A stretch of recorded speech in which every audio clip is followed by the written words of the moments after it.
Welcome to the Discourse Analyzer AI Toolkit, where articles come alive. You're listening to the audio version of our article. For the full text and an interactive experience, check out the link in the description below. Interact with any selection using our AI assistant to enhance your understanding. Let's explore.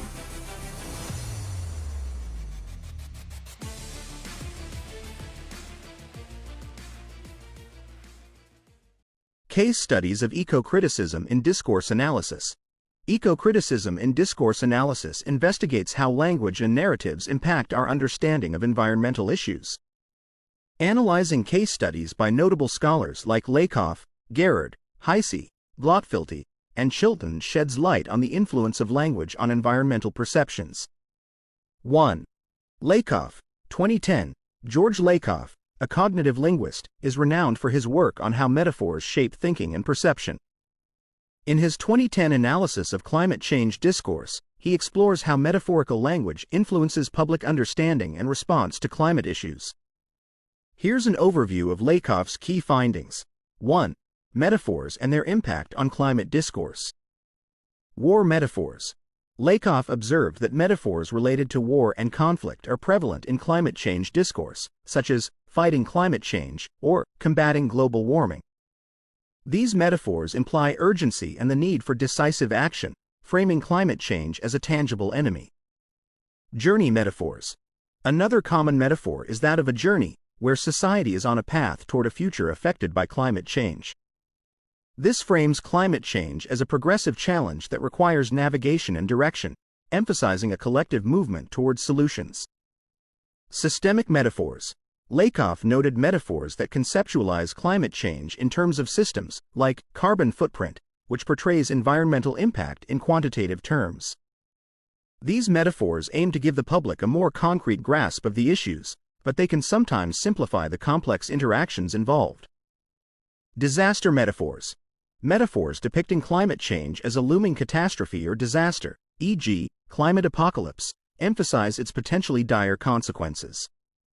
This can motivate action but also lead to fear-based inaction or hopelessness due to the overwhelming scale of the problem. 2. Framing and public perception. Moral framing. Lakoff emphasizes that metaphors often carry moral implications, influencing how people perceive responsibility for climate change. For instance, war metaphors suggest an adversarial stance against fossil fuel industries, while journey metaphors may emphasize shared responsibility. Political framing.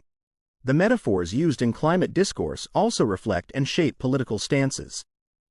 Conservatives and progressives may adopt different metaphors that align with their worldviews, affecting policy debates and public perception. Motivational framing. The metaphors used can either motivate action or induce passivity. Lakoff points out that metaphors of inevitable disaster can create a sense of hopelessness, while those emphasizing collective journeys or battles encourage a sense of agency and the potential for change. 3. Implications for ecocriticism and discourse analysis. Analyzing language. Lakoff's work underscores the importance of critically analyzing the language used in climate discourse. Understanding how metaphors frame climate change is key to understanding public perceptions and shaping effective communication. Constructing narratives. By carefully choosing metaphors, communicators can craft narratives that align with specific goals, whether to motivate action, highlight injustices, or advocate for particular policies. Addressing misinformation.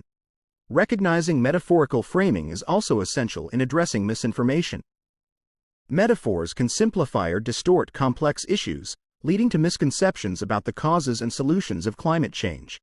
In summary, Lakoff's analysis of metaphors in climate change discourse reveals how language shapes public perception and influences action. His work highlights the power of metaphor in framing environmental issues, guiding both how we think about and respond to climate change. 2. Gerard, 2012. Greg Gerard, a notable figure in ecocriticism, extensively explores environmental narratives and their broader implications. In his 2012 analysis of post-apocalyptic narratives, he delves into how these stories influence our understanding of environmental issues. 1. Key themes in Gerard's analysis. Post-apocalyptic settings. Gerard notes that post-apocalyptic narratives typically depict the world after a catastrophic environmental disaster. These settings serve as a backdrop for exploring humanity's response to ecological collapse, emphasizing themes like survival, resilience, and moral dilemmas. Environmental catastrophes. Many of these narratives feature disasters rooted in human impact, such as climate change, pollution, or resource depletion. Gerard explores how these fictional scenarios reflect real-world environmental anxieties and critiques of contemporary societal practices. Human-nature relationship. In post-apocalyptic settings, the relationship between humans and nature is often redefined. Nature might reclaim cities, showing the Earth's resilience, while survivors struggle to adapt to new, harsher environments. This dichotomy highlights nature's power and humanity's vulnerability. 2. Environmental implications of post-apocalyptic narratives. Cautionary tales. Gerard identifies post-apocalyptic narratives as cautionary tales, warning of potential futures if current environmental issues are not addressed. These stories aim to evoke an emotional response, encouraging audiences to rethink their relationship with the environment. Anthropocentric perspectives. Despite their focus on environmental collapse, Gerard notes that these narratives often remain anthropocentric, primarily emphasizing human survival and interests. This can sometimes overshadow the intrinsic value of nature and its non-human inhabitants. Moral and ethical questions. These narratives often raise ethical questions about resource distribution, governance, and human behavior in times of crisis. They reflect on how societal norms and values change under environmental stress, highlighting the ethical implications of environmental collapse. 3. Critiques and challenges of post-apocalyptic narratives. Desensitization. Gerard suggests that frequent exposure to post-apocalyptic scenarios in media might desensitize audiences to real-world environmental issues. The fictionalization of disaster can make actual threats seem less immediate or plausible. Simplistic solutions. Many post-apocalyptic stories offer simplistic solutions to complex problems, such as depicting a return to a primitive lifestyle as the answer to environmental collapse. This can downplay the need for systemic change and technological solutions. Hope versus despair. There's a delicate balance between narratives that motivate change and those that instill despair. Gerard points out that excessively bleak scenarios can lead to a sense of hopelessness, deterring proactive environmental action. 4. Contribution to ecocriticism and discourse analysis. Understanding narratives. Gerard's analysis helps ecocritics understand how fictional narratives shape public perception of environmental issues, reflecting societal attitudes and influencing discourse. Influencing policy. Recognizing the impact of post-apocalyptic narratives can inform how environmental issues are communicated. Policymakers and activists can harness the emotional power of storytelling to motivate action. Broadening perspectives. By analyzing post-apocalyptic narratives, Gerard encourages a broader perspective on environmental issues, acknowledging the interconnectedness of societal, ethical, and ecological factors. In summary, Gerard's analysis of post-apocalyptic narratives offers insights into how these stories influence our understanding of environmental challenges. They serve as cautionary tales that reflect societal anxieties and ethical dilemmas while also shaping how we perceive and respond to real-world environmental issues. 3. Heise, 2008. Ursula K. Heise, a prominent figure in ecocriticism, explored the narratives of biodiversity in her 2008 work, Sense of Place and Sense of Planet: The Environmental Imagination of the Global. Her analysis focuses on how biodiversity narratives shape our understanding of environmental issues on a global scale. Here are the main points of her study. 1. Key themes in Heise's analysis. Global consciousness. Heise emphasizes the importance of a global perspective in understanding biodiversity loss. She argues that environmental narratives must address not only local ecosystems but also the interconnectedness of global biodiversity. Cultural narratives. Heise examines how cultural narratives influence our perception of biodiversity. She analyzes how different cultures interpret environmental issues and how these narratives shape our understanding of global biodiversity. Temporal scales. Heise highlights the importance of considering different temporal scales when discussing biodiversity. Narratives that span geological and ecological timeframes provide a deeper understanding of species evolution and extinction. 2. Narratives of biodiversity in global discourse. Extinction stories. Heise notes the prevalence of narratives about species extinction, which often focus on iconic animals. These stories can evoke strong emotional responses, shaping public concern for biodiversity loss and influencing conservation efforts. Scientific narratives. Scientific discourse on biodiversity is crucial in shaping public understanding. Heise explores how scientific narratives simplify complex ecological data to make it more accessible to non-experts, potentially influencing public perception and policy. Cultural heritage and biodiversity. Some narratives emphasize biodiversity as part of cultural heritage, linking specific species or ecosystems to cultural identity. This connection can bolster efforts to protect biodiversity by framing it as a cultural imperative. 3. Critiques and challenges in biodiversity narratives. Emotional appeal versus scientific accuracy. Heise points out the tension between narratives that use emotional appeal to motivate action and those that prioritize scientific accuracy. Striking a balance between the two is crucial for effective environmental communication. Cultural bias. Many biodiversity narratives are influenced by cultural biases, often prioritizing species or ecosystems that are culturally significant. This can lead to unequal attention to different regions or species, potentially skewing conservation priorities. Global versus local perspectives. While emphasizing global consciousness, Heise also recognizes the importance of local narratives. Finding ways to reconcile local and global perspectives is essential for comprehensive biodiversity conservation. 4. Implications for ecocriticism and discourse analysis. Interdisciplinary approaches. Heise's analysis underscores the importance of interdisciplinary approaches, combining cultural studies, environmental science, and literary analysis to understand how biodiversity narratives shape global consciousness. Narrative strategies.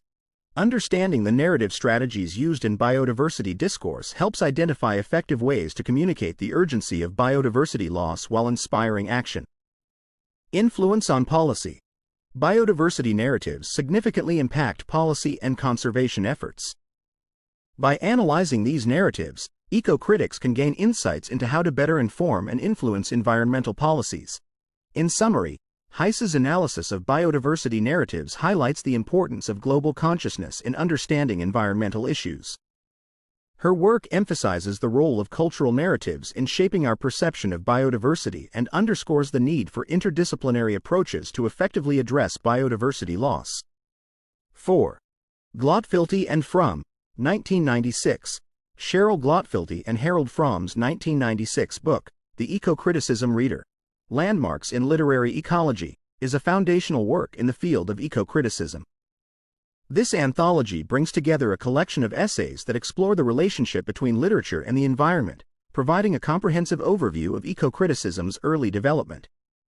Here are the key themes and contributions of this work. 1. Key themes in The Ecocriticism Reader. Interdisciplinary approaches. The essays in this anthology highlight the interdisciplinary nature of ecocriticism, drawing from literature, philosophy, science, and cultural studies to explore environmental themes in literature. Representation of nature. A central theme is how literature represents nature. The essays explore various ways writers depict the natural world, from romanticized portrayals to more nuanced, realistic descriptions. Environmental ethics and values. Many essays discuss the ethical implications of how we perceive and treat the environment. These contributions examine the moral responsibilities of humans toward the natural world and critique anthropocentric attitudes. Literature and environmental activism. The book highlights the role of literature in shaping environmental consciousness and motivating activism. Several essays explore how literature can raise awareness about environmental issues and inspire change. 2. Contributions to ecocriticism and discourse analysis. Historical context. Glotfelty and Fromm's anthology provides historical context for ecocriticism, tracing its origins and development through the various essays included. It helps readers understand the evolution of thought in the field. Expanding the literary canon. The anthology broadens the scope of literary analysis to include texts that focus on nature and the environment, arguing for their importance in understanding ecological issues. Framework for analysis. The book provides a framework for analyzing literature from an ecological perspective, offering theoretical insights and practical approaches to understanding the relationship between literature and the environment. Promoting environmental literacy. By examining how literature shapes and reflects our understanding of nature, the book encourages readers to develop a more nuanced and environmentally conscious way of reading texts. 3. Notable essays and their contributions. William Ruckert's Literature and Ecology, an experiment in ecocriticism, often considered the first use of the term ecocriticism. Ruckert's essay emphasizes the role of literature in understanding ecological principles and the human relationship with nature. Annette Kolodny's Dancing Through the Minefield. This essay explores how cultural narratives shape our perceptions of the land and influence environmental policy, highlighting the importance of feminist perspectives in ecocriticism. Leo Marx's The Machine and the Garden. Marx discusses the impact of industrialization on the American pastoral ideal, examining how literature reflects the tension between technological progress and the desire to preserve nature. The Ecocriticism Reader is a landmark anthology that lays the groundwork for ecocriticism as a field of study.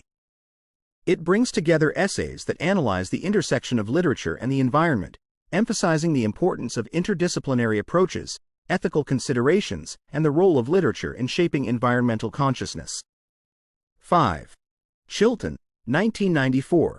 Paul Chilton's 1994 work on political rhetoric and its influence on environmental discourse examines how political language shapes public understanding and policies regarding environmental issues. His work highlights how language is used by political actors to frame environmental issues in ways that align with their interests, ultimately affecting public perception and policy outcomes. Here's a deeper look into Chilton's contributions. 1. Key themes in Chilton's analysis. Framing and agenda setting. Chilton emphasizes how political rhetoric frames environmental issues to set agendas.